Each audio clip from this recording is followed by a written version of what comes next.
This video was supposedly released in the month of April, but here we are, June. Let's start. My family and I went to Jubail in Saudi Arabia for 3 days of vacation. Here's the video. April 11, Thursday. We departed from the house at 2:30 a.m.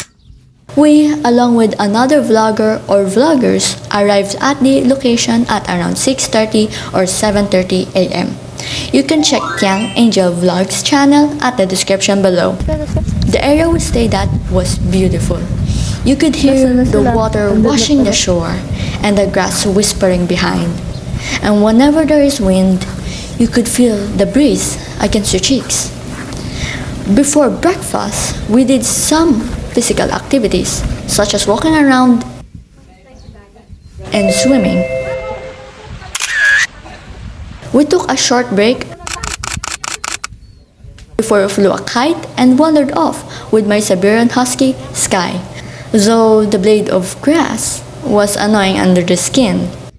By the time afternoon came, we transferred to a different area to be near the beach than we were before. It was during this specific time when I could hear the water roaring from the distance as the gusty wind washes over the dancing grass while our companions takes a dip. According to them and their experiences, this was a good time for swimming.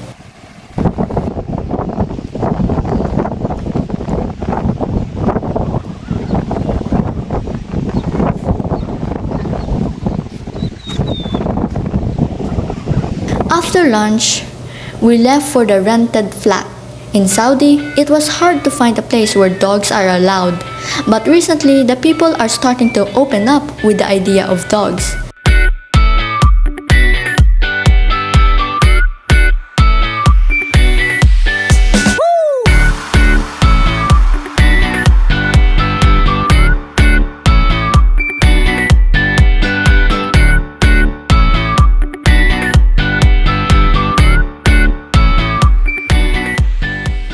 April 12, Friday.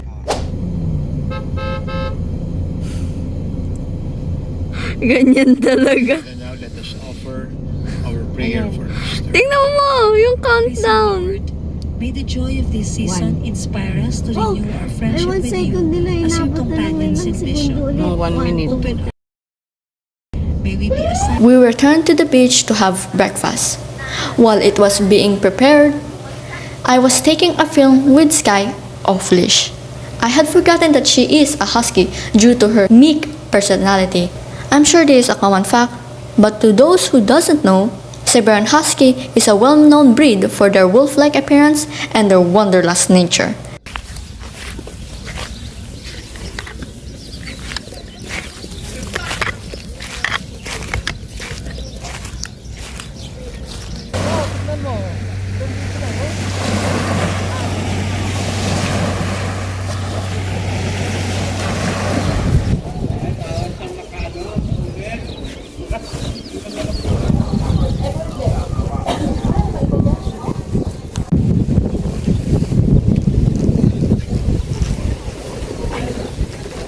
In the afternoon, we had a feast. Fish and chicken grilled from charcoal. And watch a horse. Yeah, that's a horse, guy. Then we left for Marwan Island, whatever the pronunciation is. Unfortunately, pets are not allowed in the artificial island.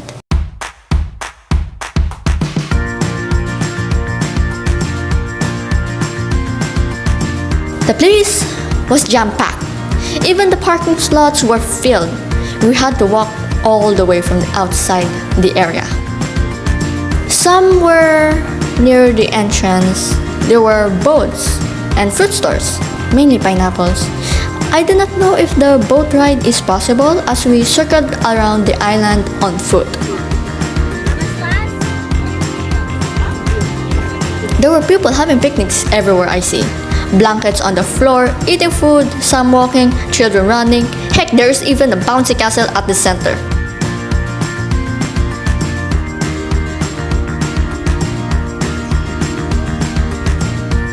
On the other side of the artificial island, people were fishing. We stayed for minutes observing the fishermen before heading back.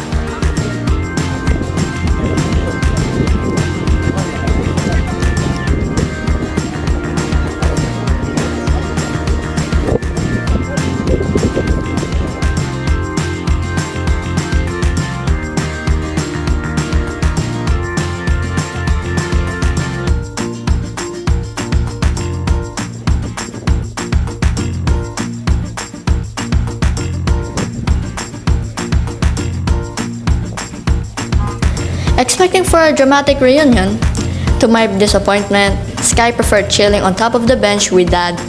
Understandable as the ocean air was freshening. April 13, Saturday.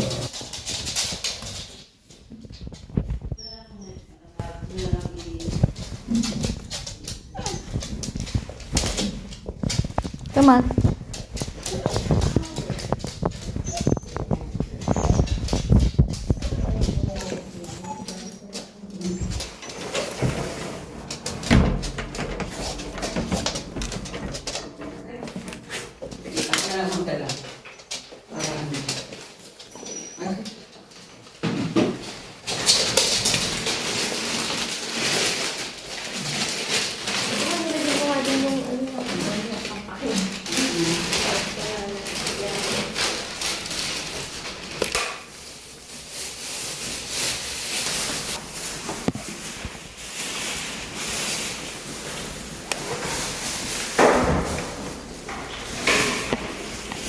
Late in the morning, that's when Celebrity Sky sure had a fun time.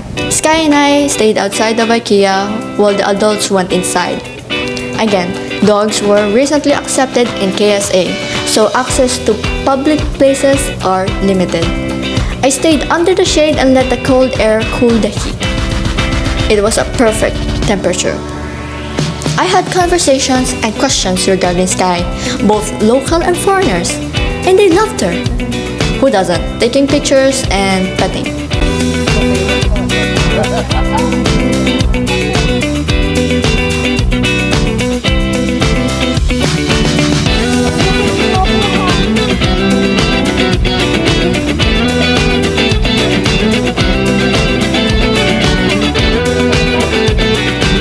After the IKEA shopping, we went back home to Riyadh.